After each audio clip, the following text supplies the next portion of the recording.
Hello everyone. जैसे कि मोल concept video lecture 6 और 7 में विजिबिलिटी थोड़ी क्लियर नहीं थी, इस वजह से मैं उन टॉपिक्स को वापस से बता रहा हूँ। तो अभी तक मोल कंसेप्ट लेक्चर 5 तक हम लोगों ने ये सीखा था कि how to represent concentration of solution. So we have studied about molarity, right, which is represented by capital M.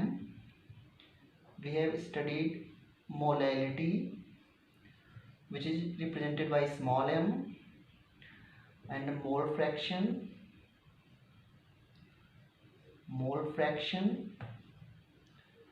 These जो भी ये टर्म है ये कंसंट्रेशन ऑफ सॉल्यूशन को रिप्रेजेंट करते हैं.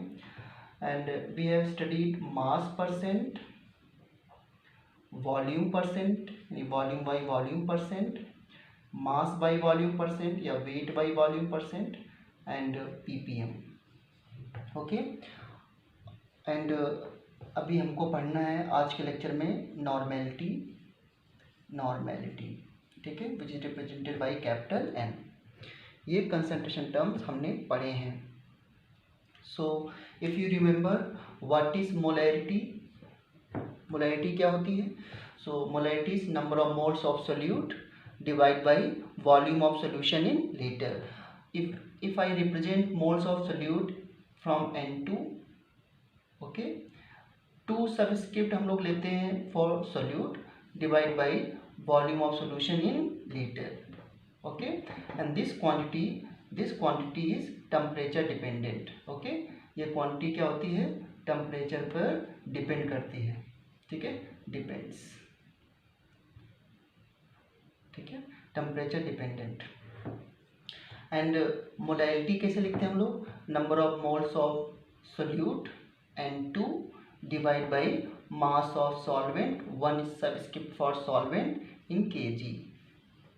And this quantity is independent of temperature. ठीक है, so this quantity is independent of temperature. That's why molarity is preferred over molarity during concentration measurement. And इसके बाद फिर हम लोगों ने पढ़ा मोल फ्रैक्शन. ओके, सो अभी एक एक करके मैं रिवाइज करता हूँ इनको. फिर एक मैंने रिलेशन बताया था, the relation between molarity and molality. क्या रिलेशन था? relation between molarity and molality. So relation was 1 by molarity. याद है किसी को? 1 by molarity इक्वल टू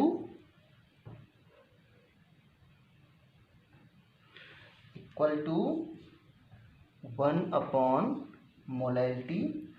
यहाँ पे डेंसिटी होता है, density by molarity equal to 1 upon molarity equal to M2 या MB बोल सकते हो, M2 molar mass of solute divide by 1000. इस फार्मूले से you can convert molarity into molality, vice versa molality into molarity.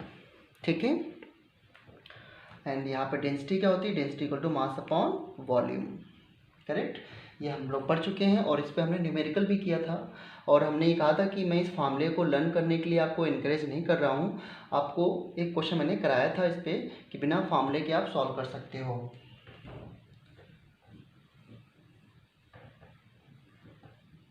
ठीक है, अब मैं पहले मोल फ्रैक्शन को बताने से पहले एक क्वेश्चन लेता हूँ मोल फ्रैक्शन पे.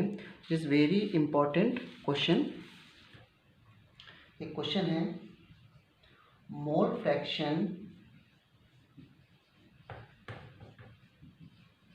Fraction of CH3OH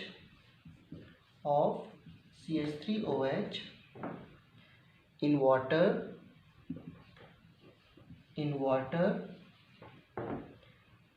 is 0.02. Find molality.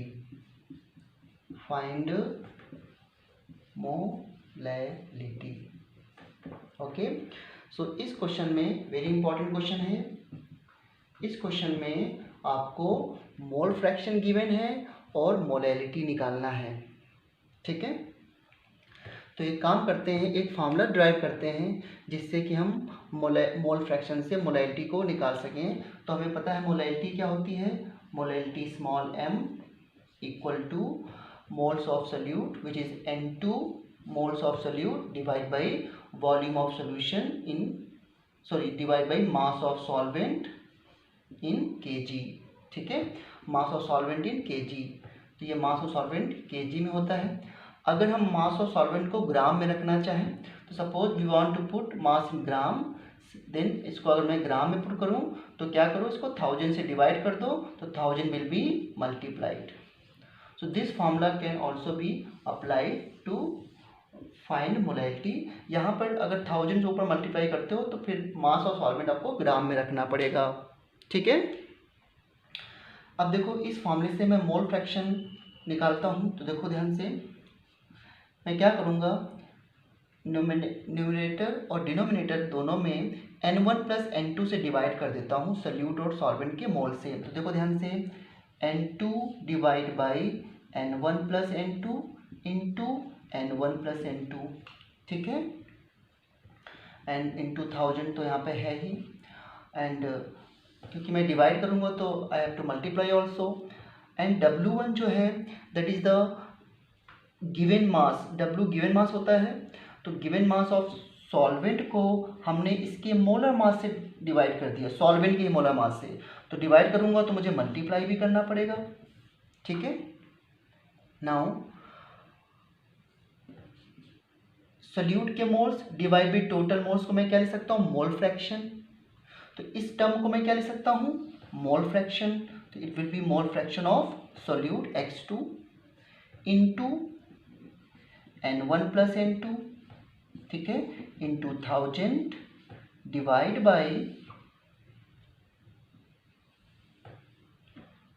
By ये क्या लिखा है, N1। ठीक है, moles of solvent into M1। Okay,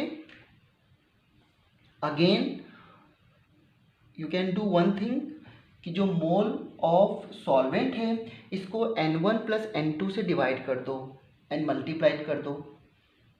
ठीक है, सो क्या आ जाएगा आपका, मैं यहाँ पे करता हूँ। अब अगेन आप N1 प्लस N2 से डिवाइड और मल्टीप्लाई करोगे तो you will get molality equal to X2 upon N1 divide by N1 plus N2 into N1 plus N2, ठीक है, into M1।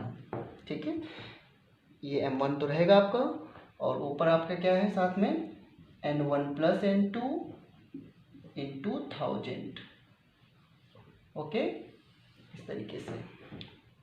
Now this N1 plus N2 and this N1 plus N2 will be cancel out, so you will get resultant formula X2, what is this, X1 into M1 और multiply by 1000। इस फार्मूले से आप इस फार्मूले से आप mole fraction को मोलैलिटी में कन्वर्ट कर सकते हैं। क्लियर एकदम। सो this is a very important formula. अब आते हैं हम क्वेश्चंस पे।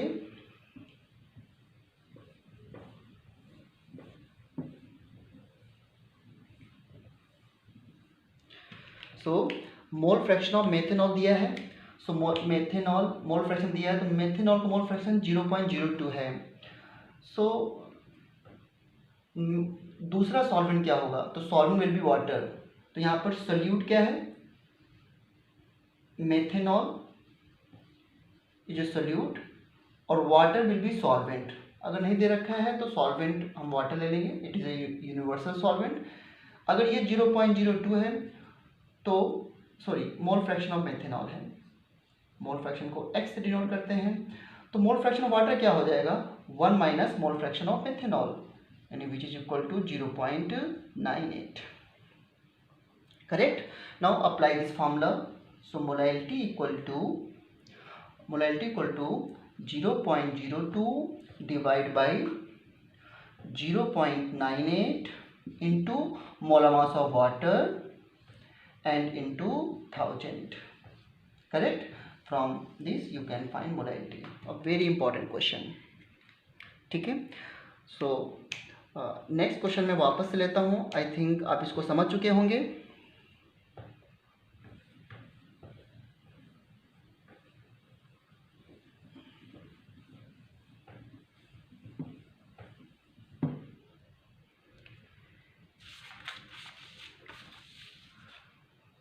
एक क्वेश्चन और है, mole fraction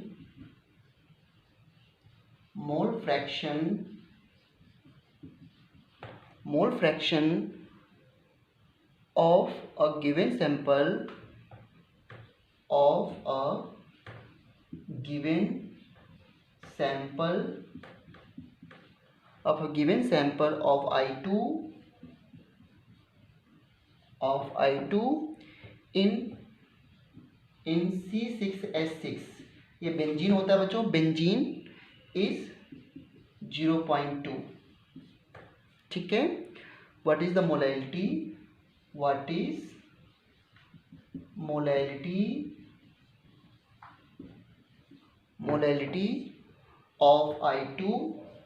of I2 in C6H6। ठीक है। Again very important question. So think कैसे सॉल्व करेंगे इसको। सो नाउ जो मोल फ्रैक्शन है I2 के 0.8 है, 0.2 है, तो mole fraction of this compound क्या होगा। ठीक है। So mole fraction of I2 equal to 0.2।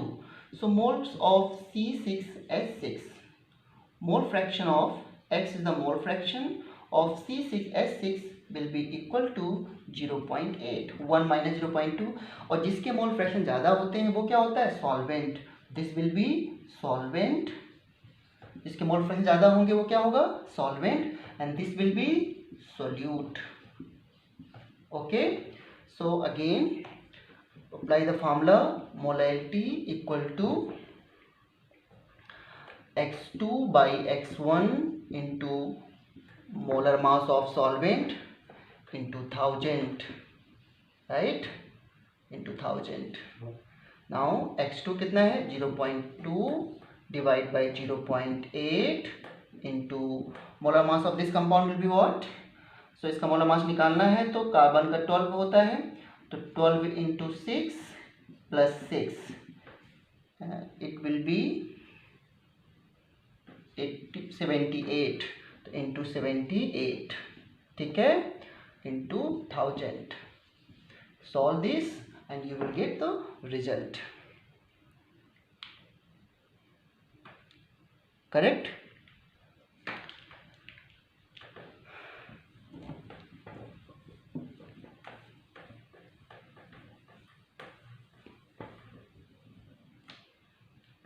Now first let's move on to next concentration term called normality।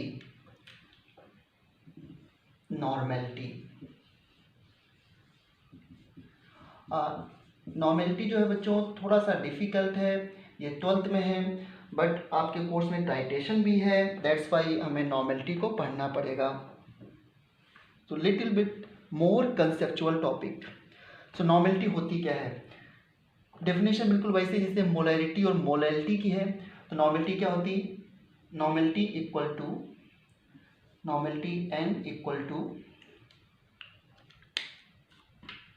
Number of equivalent, और जनरली न्यूमरेटर में क्या होता है, solute, number of equivalent of solute.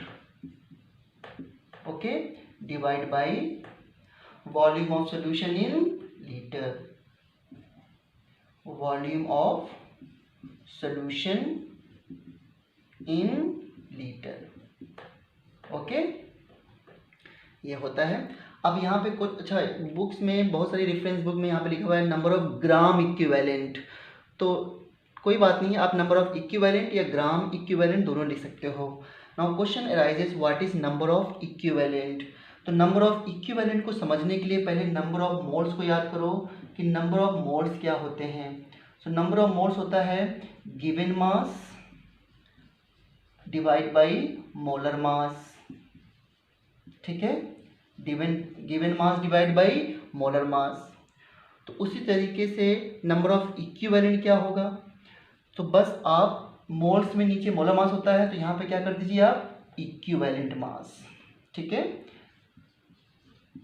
Equivalent mass, ठीक है, and this is the given mass. And ये फिर अगर नीचे हम डिनोमिनेटर में इक्वल मास लेते हैं then it will be number of equivalent, ठीक है, it will be number of equivalent, ठीक है, this much, okay, number of equivalent. Now formula given mass को मैं लिखता हूँ W and this is given mass of solute, तो W2 मैं कर सकता हूँ divide by equivalent mass, it will be E, ठीक है, W बाई E कर दो, okay. So E is the equivalent mass. Now again question arise होता है कि इक्विवेलेंट मास क्या होता है, तो दिस इक्विवेलेंट मास जो है वो मोलर मास से रिलेट होता है। तो E जो होता है equal to molar mass of a compound, molar mass divide by valency factor. फिर से एक क्वेश्चन आ गया कि वैलेंसी फैक्टर क्या होता है, बहुत मुश्किल है। नॉर्मेलिटी तो आपको बिल्कुल अच्छी नहीं लग रही होगी कि बार बार हर एक बार जो है नई चीज़ आ रही है, बट आगे आप पढ़ेंगे तो और भी नई चीज़ें सीखने को मिलेंगी। तो वैलेंसी फैक्टर कैसे निकालें, इतना आपने समझ लिया है। सो अब 15 to 20 minutes we will focus on valency factor, और वैलेंसी फैक्टर आने के बाद everything will be all right, ठीक है। So now we will study about valency factor of a compound, ठीक है।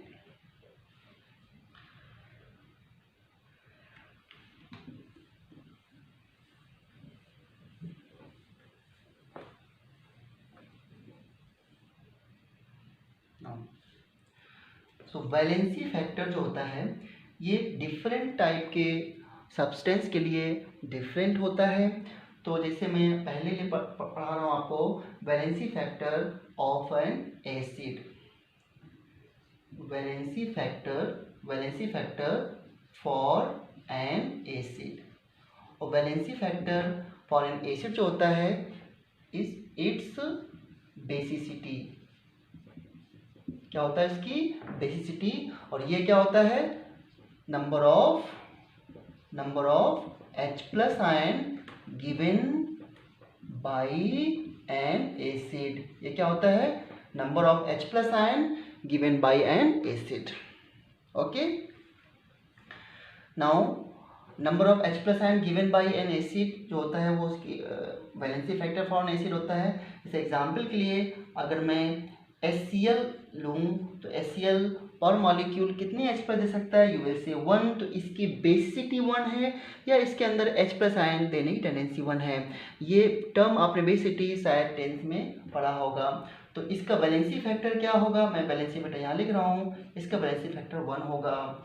इससे मैं पूछूँ कि HBr के लिए वैलेंसी फैक्टर कितना होगा 1, hydrochloric acid, hydrobromic acid. Third है अगर मैं आपसे पूछूं कि H2SO4 के लिए वैलेंसी फैक्टर कितना होगा, तो it will give 2 hydrogen ion per molecule after complete dissociation, मतलब टूटने के बाद। H2SO4 कैसे टूटता है, H2SO4 breaks into 2H plus and plus SO4 2 negative, तो इसने कितने H पर दे दिए 2H प्लस आयन, इसे बोलते हैं डिसोसिएशन, करेक्ट। इसी तरीके से जो इसका नाम क्या होता है सल्फ्यूरिक एसिड H3PO4, इसका नाम होता है फॉस्फोरिक एसिड,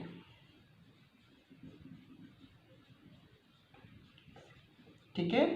इसमें 3H है तो इट गिव 3 हाइड्रोजन आयन, तो इसका वैलेंसी फैक्टर कितना हो जाएगा 3। ये 3 H+ आयन दे सकता है। ओके, वो कैसे 3 देता है वो सब स्ट्रक्चर पे डिपेंड करता है, जो कि 12th में है। मैं स्ट्रक्चर इसका बना सकता हूँ। इसका स्ट्रक्चर इस तरह होता है, इसमें तीनों हाइड्रोजन जो है वो ऑक्सीजन से जुड़े होते हैं और ये तीनों हाइड्रोजन बेस से रिप्लेस हो सकते हैं, इसलिए इसका वैलेंसी फैक्टर 3 है। बट स्ट्रक्चर्स वगैरह आप जो है वो 12th में पढ़ेंगे, तो अभी ये 12th में नहीं, अभी आप न्यू चैप्टर जो हमारा केमिकल बॉन्डिंग होगा उसमें भी पढ़ेंगे, ठीक है। बट ऐसा भी नहीं है कि जितने H दिख जाए वो इसका वैलेंसी फैक्टर है। तो अभी मैं एक्सेप्शन में भी आता हूँ, जैसे 5th नंबर पे मैं लेता हूँ HNO3। इसका नाम क्या होता है नाइट्रिक एसिड, नाइट्रिक एसिड, और इसका वैलेंसी फैक्टर कितना होगा 1। इसका छोटा भाई नाइट्रस एसिड होता है HNO2, इसका वैलेंसी फैक्टर भी कितना होता है 1, ठीक है। सो ये वैलेंसी फैक्टर है। जैसे मैं कंपाउंड लिखूं 7 नंबर एसिटिक एसिड CH3COH। अब इसमें हाइड्रोजन तो बहुत दिख रहे हैं, तो वेरी इंटरेस्टिंग क्वेश्चन है। इसमें हाइड्रोजन तो बहुत दिख रहे हैं, लेकिन जो हाइड्रोजन ऑक्सीजन से जुड़ा है केवल वही एज ए H+ आयन टूटता है, तो इसका वैलेंसी फैक्टर जो है वो 1 होगा। पता है कैसे डिसोसिएट करता है, इस तरीके से CH3CO- प्लस H+ में इस तरह डिसोसिएट करता है, तो it give only 1 H+ ion, तो its valency factor will be 1, correct. इसी तरीके से एक कंपाउंड और है, इसका नाम पता है आपको, विनेगर बोलते हैं इसको, ठीक है, कॉमन नेम विनेगर भी है, और इसको एसिटिक एसिड भी कहते हैं, बेटर है एसिटिक एसिड लिखो आप, एसिटिक एसिड, ठीक है। आईयूपीएसी नेम क्या होता है इसका, एथेनोइक एसिड। एक कंपाउंड है ऑक्जेलिक एसिड, ये हाइड्रेटेड ऑक्जेलिक एसिड, ठीक है। तो इसमें हाइड्रोजन तो बहुत सारे दिख रहे हैं, वाटर डिसोसिएट होता नहीं है ज़्यादा, तो इसमें यही 2 H आयन जाते हैं, तो इसका वैलेंसी फैक्टर जो है वो 2 है, ठीक है। अब मैं कुछ एक्सेप्शन बता देता हूँ। जैसे H3PO4 का नाम फास्फोरिक एसिड था, H3PO3 है और H3PO2 है, और एक और भी एक्सेप्शन है H3BO3। तो इसका वैलेंसी फैक्टर तो 3 है, मगर इसमें out of 3 hydrogen only 2 are replaceable, out of 3 hydrogen only 1 are replaceable, और इसकी कहानी तो बिल्कुल अलग है, इसमें only 1 hydrogen is replaceable, right. So there exceptions अभी आपसे हो सकता है ना पूछा जाए, बट मैंने बता दिया है कि इनके वैलेंसी फैक्टर ऐसे होते हैं, वो इनके स्ट्रक्चर पर डिपेंड करते हैं। देखो इसका स्ट्रक्चर मैंने बताया था, तो इसके स्ट्रक्चर में तीनों हाइड्रोजन 3 ऑक्सीजन जुड़े होते हैं, ठीक है, और इसमें out of 3 hydrogen only 2 hydrogen attach to oxygen. अगर आप चाहें तो मैं इसका स्ट्रक्चर बना देता हूँ, बट अभी रिक्वायरमेंट नहीं है। जैसे मैं इसका स्ट्रक्चर बनाऊँ तो इस तरह होता है POH OH, एंड ये स्ट्रक्चर आप सीखेंगे, ठीक है, डबल बॉन्ड OH। तो only 2 hydrogens are replaceable, this hydrogen which is directly attached to phosphorus is not replaceable. Now you can understand the structure of this compound. इसमें केवल एक hydrogen oxygen जुड़ा होगा, रेस्ट हाइड्रोजन जो है किसी और तरीके से जुड़े होंगे, ठीक है। तो बस रिमेंबर, अभी इसको ध्यान रखो, दीज आर द एक्सेप्शंस। अच्छा, मैंने इसका नाम नहीं बताया है, इस कंपाउंड का नाम होता है बोरिक एसिड। बहुत बोर करता है, बोर नहीं करता वैसे, I am just kidding, boric acid है। इसी तरीके से नंबर 2 में आएंगे हम लोग, valency factor for a base. एक बेस के लिए वैलेंसी फैक्टर कैसे निकालें, तो बेस के लिए होता है उसकी एसिडिटी, और एसिडिटी क्या होता है, number of OH ion given by base, ठीक है, number of OH ion given by base, clear है। सो जैसे कि NaOH, I am writing valency factor here, NaOH, तो it can give only 1 hydroxide ion, so इसका valency factor 1 होगा। CaOH का whole twice, it can give 2 hydroxide ion, 2 MgOH का whole twice, again 2 AlOH का whole thrice, although this is amphoteric hydroxide but you can write 3, generally इसका 3 होता है। And NH4OH ammonium hydroxide, aluminium hydroxide, magnesium hydroxide, calcium hydroxide, इसको lime water भी कहते हो आप। इसका valency factor 1, correct. So understood. इस तरीके से आप बेस का भी निकाल सकते हैं, एक्सेट्रा। अभी एक्सेप्शन इसमें मैं नहीं ले रहा हूँ।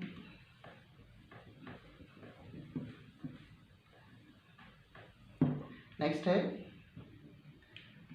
Valency factor for a salt.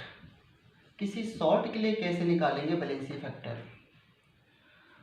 So valency factor for a salt is equal to total positive charge,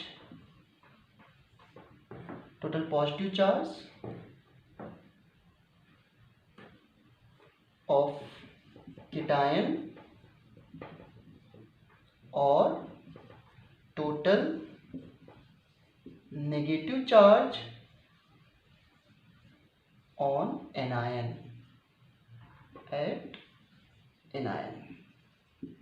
ठीक है, मतलब आपको पता है salt is made up of 2 things, cation and anion. तो आप केटायन पे पॉजिटिव चार्ज होता है, एनायन पे नेगेटिव चार्ज होता है, तो आप पॉजिटिव टोटल चार्ज ले लो या टोटल नेगेटिव चार्ज ले लो, सॉल्ट न्यूट्रल है तो। ठीक है, तो व्हाट विल हैपन, जैसे मैं कहूँ कि NaCl, तो Na पे पॉजिटिव चार्ज कितना होता है 1, और Cl पे पॉजिटिव नेगेटिव चार्ज कितना होता है 1, तो इसका वैलेंसी फैक्टर कितना हो जाएगा 1। जैसे मैं कहूँ MgCl2, तो Mg पे टोटल चार्ज कितना होगा +2 और Cl पे -1, लेकिन एक Mg पे +2 है तो 2 Cl पे 2 माइनस होंगे ना, तो टोटल चार्ज केटायन पे कितना हुआ 2 और टोटल चार्ज एनायन पे कितना हुआ -2। ठीक है, जैसे मैं कहूँ कि compound is, suppose I am taking CaCl2, तो अगेन 2 हो जाएगा इसका, तो जिससे कंपाउंड है AlCl3, although this is Koen compounds, but अगर किसी कंडीशन में पूरी तरह आयनाइज हो जाए तो टूट जाए तो ये Al+3 और 3Cl -2 टोटल 3 हो जाएगा। अब बड़ा एक इंटरेस्टिंग क्वेश्चन है इसमें, Al2SO4 का होल थ्राइस एल्युमिनियम सल्फेट पे क्या होगा? तो देखो एल्युमिनियम क्या होता है, एटॉमिक नंबर 13 283, तो 3 पॉजिटिव चार्ज बनाता है एल्युमिनियम 3+ आयन। ठीक है, एल्युमिनियम 3+ आयन, लेकिन 2 एल्युमिनियम पे कितना चार्ज हो जाएगा +6, और SO4 पे क्या होता है चार्ज, सल्फेट आयन पे कितना चार्ज होता है -2। ठीक है, तो -2 होता है, देन व्हाट विल हैपन, इस पे एक पे -2 होगा तो 3 पे कितना हो जाएगा -6, तो +6 -6 तो क्या आ गया वैलेंसी फैक्टर 6 आ गया। ओके, सो वेरी इंपॉर्टेंट ये है, करेक्ट। तो ये था नंबर 3 पर था वैलेंसी फैक्टर ऑफ सॉल्ट।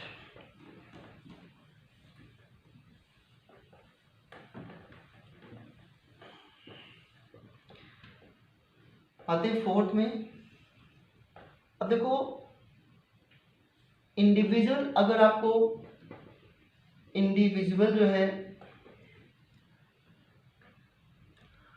अगर बच्चों इंडिविजुअल आयंस दे रखे हैं, जैसे पूछा है कि Cl- का वैलेंसी फैक्टर क्या है, तो आप सिर्फ चार्ज देख लो तो वैलेंसी फैक्टर विल बी 1। मैं पूछूं कि Na+ का वैलेंसी फैक्टर क्या है, यू विल से 1। मैं कहूँ आपसे कॉपर 2+ का वैलेंसी फैक्टर क्या है, you will say 2। I am asking copper plus का क्या है, तो यू विल से 1। एल्युमिनियम 3+ का क्या है 3। इस तरीके से डायरेक्ट आप Fe3+ का क्या है, फेरिक आयन का 3 हो जाएगा, Fe2+ से क्या हो जाएगा 2। आई आस्क SO4 2- क्या हो जाएगा, you will say 2। Okay, H+ का वैलेंसी फैक्टर कितना हो जाएगा 1, OH का वैलेंसी फैक्टर कितना हो जाएगा 1। ओके, सो अगर चार्ज दे रखा है, इंडिविजुअल आयन दे रखा है, तो आप उसके चार्ज की वैल्यू के बराबर कर दो वैलेंसी फैक्टर को। ठीक है ना, वेरी सिंपल। नाउ 5th में वेरी इंपॉर्टेंट केस लेके चलते हैं, valency factor for reducing and oxidizing agent, for reducing and oxidizing oxidizing agent. ठीक है, valency factor for reducing and oxidizing agent, इसके ये क्या होता है, equal to change in oxidation state. किसके बराबर होता है, चेंज इन ऑक्सीडेशन स्टेट के। ठीक है,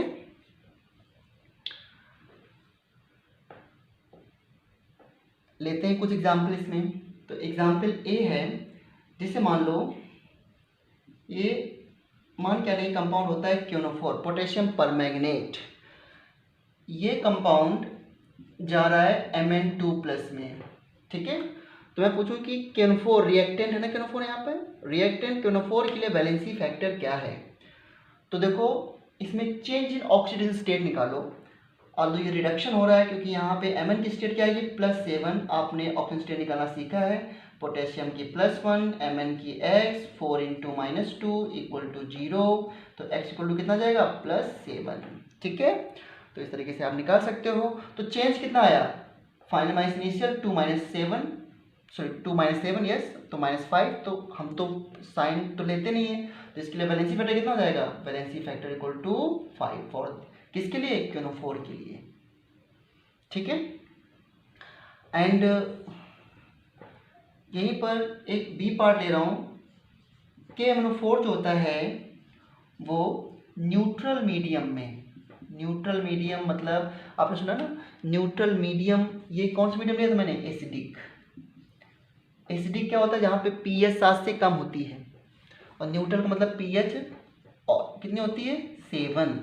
ठीक है, तो ये न्यूट्रल मीडियम में pH सुना होगा ना आप लोगों ने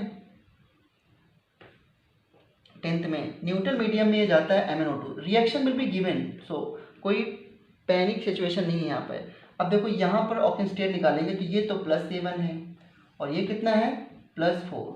ठीक है, तो वैलेंसी फैक्टर कितना आ जाएगा इस प्रोसेस के लिए, 3, 4 - 7, 3 आ गया, चेंज इन ऑक्सीजन स्टेट। और इसमें एक सी पार्ट लेता हूँ मैं, यही KMnO4 बेसिक मीडियम में, बेसिक मीडियम में जाता है, K2MnO4 में कन्वर्ट होता है। Again I am saying the reaction will be given, तो +7 and it is +6। Oxygen state निकाल के देख लीजिए, तो यहाँ पे वैलेंसी फैक्टर कितना आ गया, 1। ठीक है, करेक्ट, तीनों समझ आ गए। तो एक बार इसमें क्वेश्चन आया था कि फाइंड, क्वेश्चन क्या था,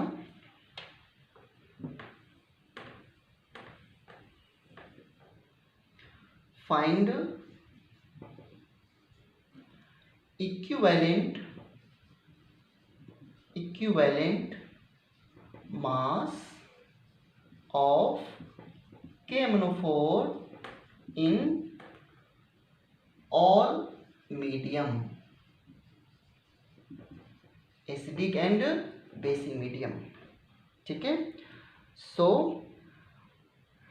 ये मैंने बता दिया आपको।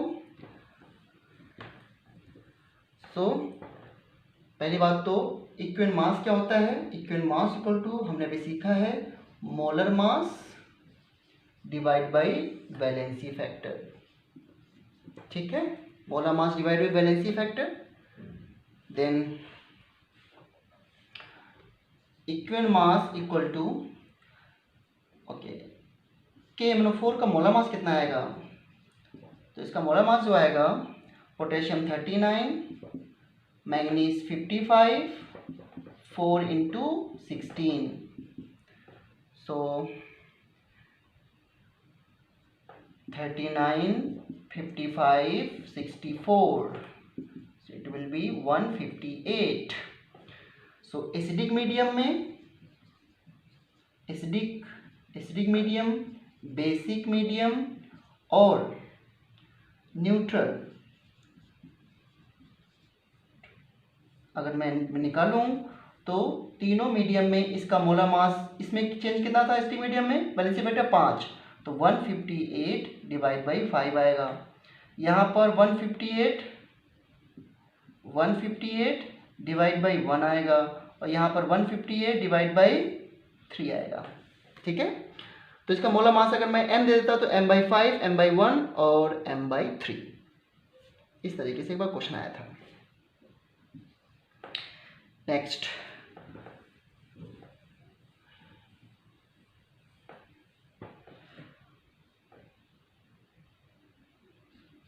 और मैं केस लेता हूं, जैसे मैं कहूं कि Fe2+ से Fe3+, this is called oxidation. Oxidation state के बढ़ने को क्या बोलते हैं? ऑक्सीडेशन। इसके लिए वैलेंसी फैक्टर कितना है? You will say 1। ठीक है, एंड एक और एग्जांपल लेता हूं, जिसमें कहूं कि K2Cr2O7 से I am going to Cr3+, इस रिएक्शन के वैलेंसी फैक्टर कितना है? सो यहाँ पर क्रोमियम की स्टेट निकालिए तो पोटेशियम की +1 +2 2 × x -14 = 0, तो x विल बी +6। तो यहाँ पर आपको चेंज तो दिख रहा है 3 का, कि 3 - 6 तो 3 आ जाएगा, but 3 is not the correct answer, because इसके मॉलिक्यूल में 2 क्रोमियम एटम है। मैंने बैलेंसिंग में सिखाया भी था। तो एक क्रोमियम एटम के लिए 3 का चेंज है, तो 2 क्रोमियम एटम के लिए 6 का चेंज होगा। या फिर ऐसे देख लो, एक क्रोमियम की स्टेट +6 है, तो 2 की कितनी हो जाएगी? 12। ये जो स्टेट निकल के आती है वो 1 एटम की निकल के आती है, इसीलिए मैंने आपको पहले रिडॉक्स पढ़ाया था। ठीक है, तो +12 आ गए यहाँ पर, और यहाँ पे +3 है, तो एक की +3, 2 की +6, तो चेंज कितना आ गया? 6 का। तो इसका वैलेंसी फैक्टर कितना होगा? 6। एक और इंटरेस्टिंग एग्जाम्पल है, जैसे C2O4 2- से I am going to CO2, इसके लिए वैलेंसी फैक्टर कितना आएगा? So valency factor for this compound will be, देखो यहाँ पर कार्बन की स्टेट निकालो तो it will come out to +3। कैसे? 2x - 8 = -2, so 2x = +6, x = 6। समझ गए ना आप लोग? क्या हो जाएगा ये? 2x - 8 = -2। तो ये +3 है, यहाँ पर कार्बन की क्या स्टेट आएगी? +4। तो कितना चेंज दिख रहा है आपको? 1 का चेंज। लेकिन इस मॉलिक्यूल के अंदर, इस आयन के अंदर कितने एटम्स हैं? 2। तो एक के रिस्पेक्ट में 1 का चेंज, 2 के रिस्पेक्ट में 2 का चेंज, तो यहाँ पे वैलेंसी फैक्टर कितना आएगा? 2। ठीक है, very important question.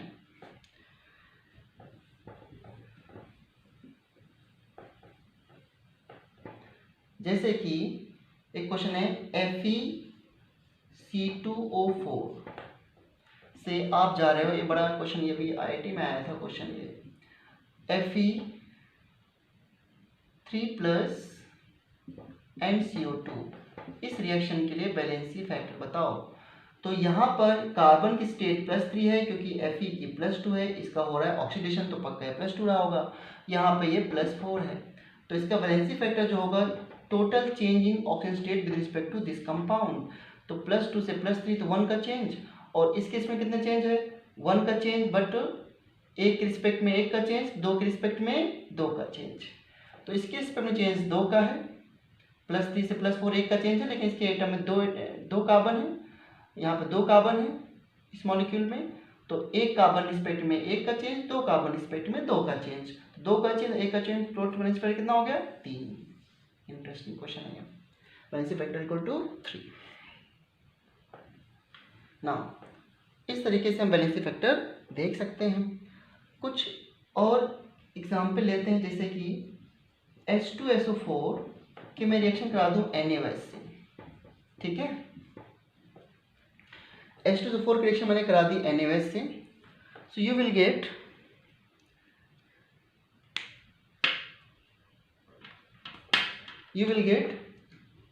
NaHSO4 + H2O, और एक रिएक्शन मैंने और लिख ली, H2SO4 की रिएक्शन इस बार मैंने 2 NaOH से करा दी, और हमें मिल गया Na2SO4 + 2H2O। ठीक है, नाउ आई एम आस्किंग, इन दोनों रिएक्शन में H2SO4 का वैलेंसी फैक्टर क्या होगा? तो इसके पास 2 हाइड्रोजन में से केवल एक ही हाइड्रोजन रिप्लेस हुआ है। अगर मैं इंडिविजुअल पूछता हूँ कि H2SO4 क्या होगा, अगर मैं पूछूँ कि H2SO4 वैलेंसी फैक्टर क्या है, तो यू विल से 2 है, क्योंकि 2 H दे सकता है क्योंकि ये एसिड है।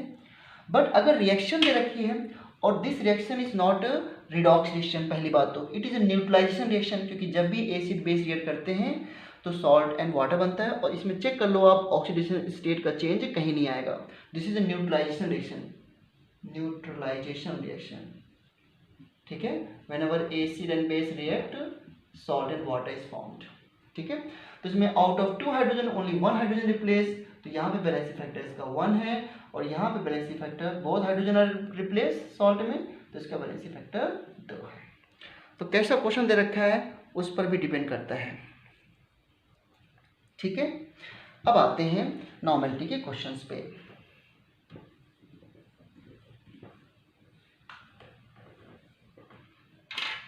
जैसे मैं आपसे पूछूं find equivalent mass of hydrated oxalic acid, तो इसका फॉर्मूला क्या होता है, COH single bond COH dot 2H2O, ठीक है। तो इसका पहले मोलर मास निकालो, तो it's molar mass will be equal to, आप इसको सॉल्व करें तो 12 + 12, टोटल ऑक्सीजन कितने हैं 2, टोटल 6 ऑक्सीजन हैं, ठीक है। सो 12 × 2 + 6 × 16 प्लस हाइड्रोजन कितने हैं टोटल 2 यहाँ पे, टोटल 6 × 1, इसको सॉल्व करेंगे तो इट विल बी 126 इसका मोलर मास, ठीक है। तो इक्विवेलेंट मास क्या होता है, molar mass upon valency factor, molar mass divide by valency factor. Molar mass कितना है 126, इसका वैलेंसी फैक्टर कितना आएगा 2, only these 2 hydrogen are replaceable, water H+ नहीं देता है, तो ये 2 यानी कि 63, वाटर इज न्यूट्रल, तो इसका इक्विवेलेंट मास जो है वो 63 है। क्लियर एकदम।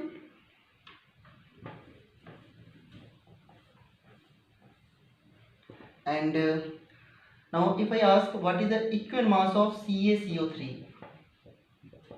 ठीक है, कैल्शियम कार्बोनेट, तो इसका मोलर मास आएगा 100, कैल्शियम का होता है 40, कार्बन का 12 एंड इसका 48, डिवाइड बाई, इसमें क्या बनेंगे सॉल्ट है 2 + आयन एंड CO3 2 - आयन, तो ये आपका 2 पॉजिटिव 2 नेगेटिव, तो डिवाइड बाई 2 यानी कि कितना आएगा 50, ठीक है। इस तरीके से आप निकाल सकते हो। सो मैं आपको, अच्छा मोलर, जब जैसे कि हमने कहा कि इक्विवेलेंट मास जो है वो molar mass divided valency factor है, molar mass divide by valency factor है, तो if valency factor is 1 then equivalent mass equal to molar mass हो जाएगा, ठीक है। Equivalent mass will be equal to molar mass. जैसे कि HCl का वैलेंसी फैक्टर कितना होता है 1, तो इसका मोलर मास कितना होता है 36.5, which is equal to equivalent mass and molar मास।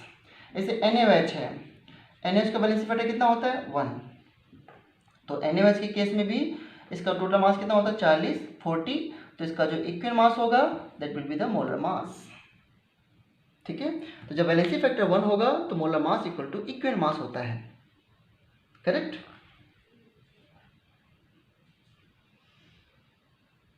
ये समझ आ गया आप लोगों को।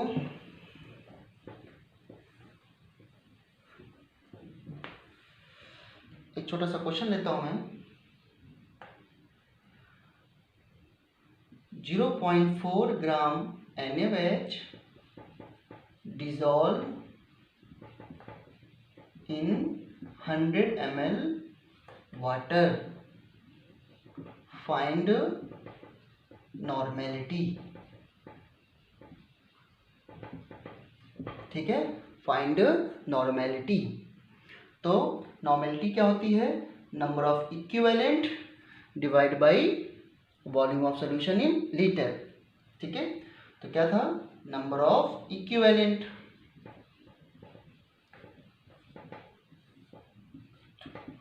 Volume in litre, number of equivalent क्या होता है, given mass upon equivalent mass, given mass upon equivalent mass divide by volume in litre. Now given mass कितना है 0.4 और इसका इक्विवेलेंट मास क्या आएगा, इसका NaOH का वैलेंसी फैक्टर कितना होता है 1, तो इसका इक्विवेलेंट मास जब निकालेंगे तो मोलर मास 40 डिवाइड बाई 1, तो इसका इक्विवेलेंट मास क्या होगा इक्वल टू मोलर मास, तो डिवाइड बाई 40, वॉल्यूम कितना है 100, तो 100 डिवाइड बाई 1000, क्योंकि हमको किस में काउंट करना है लीटर में। तो ये आप इसको सॉल्व कर लीजिए, आपकी नॉर्मेलिटी आ जाएगी। ठीक है, हो जाएगा, you can solve it.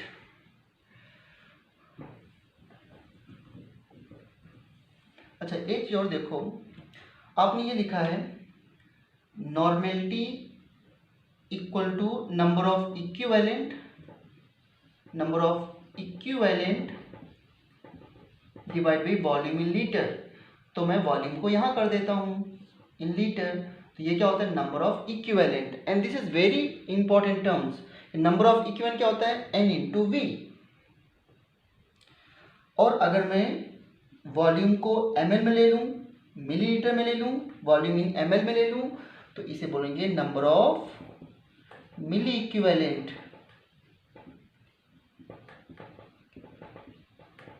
Number of milli equivalent, correct.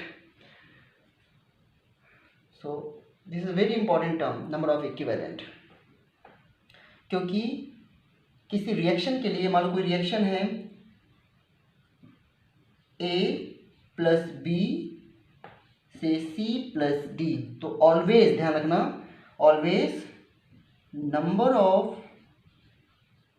Equivalent, मैं सिर्फ इतना लिख रहा हूँ, number of equivalent of A equal to number of equivalent of B equal to number of equivalent of C equal to number of equivalent of D। इसे बोलते हैं law of equivalence.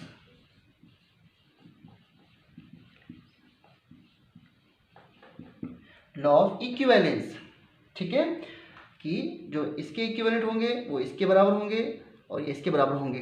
वैसे इसका मीनिंग क्या है वो बहुत इंपॉर्टेंट है।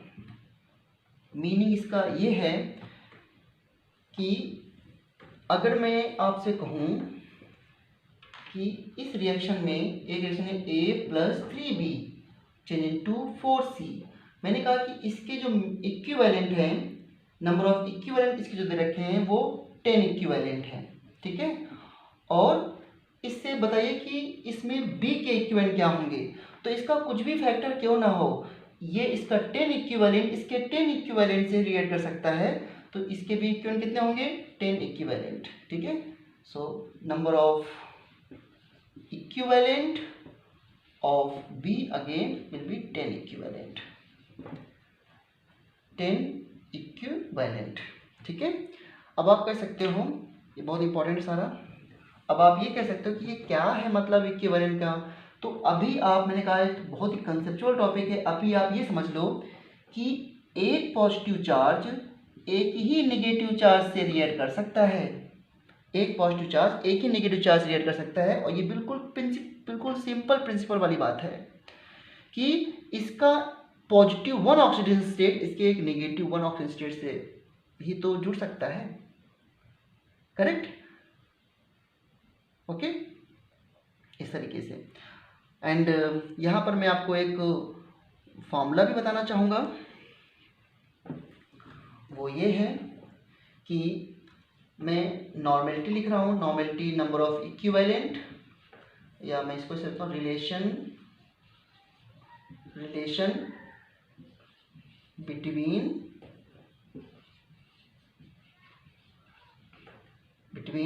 नॉर्मेलिटी एंड मोलैरिटी, ठीक है, relation between normality and molarity, ठीक है। सो आप इसके लिए क्या कीजिए, नॉर्मेलिटी को मोलैरिटी से डिवाइड कर दीजिए, ठीक है, तो ये आ जाएगा number of equivalent divide by volume in litre,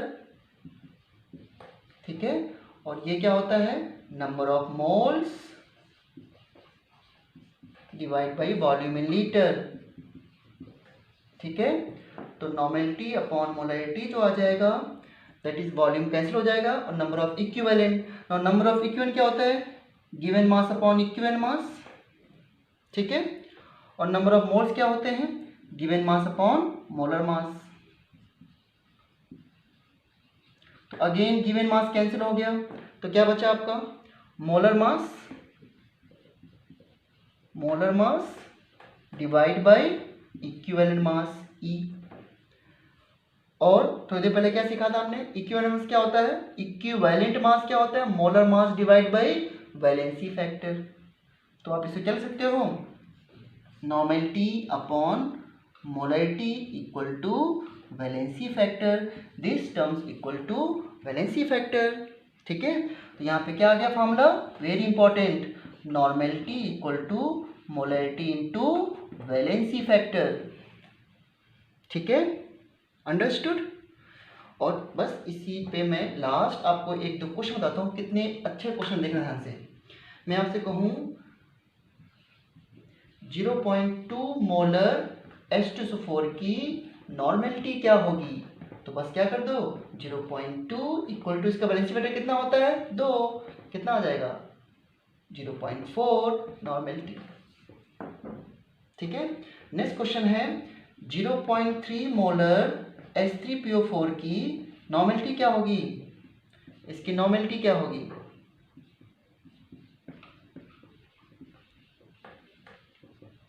क्या होगी इसकी? तो क्या करोगे आप? Normality equal to molarity into valency factor, तो कितना होगा? 0.3, इसका वैलेंसी फैक्टर कितना होता है? 3, तो कितना आ गया? 0.9, ठीक है। सॉल्व कर सकते हो आप सारे क्वेश्चंस को। इस पे क्वेश्चंस फिर हम नेक्स्ट क्लास में करेंगे एंड आई होप कि आप इसको समझ गए होंगे। ऑल द बेस्ट, अच्छे से पढ़ाई करो।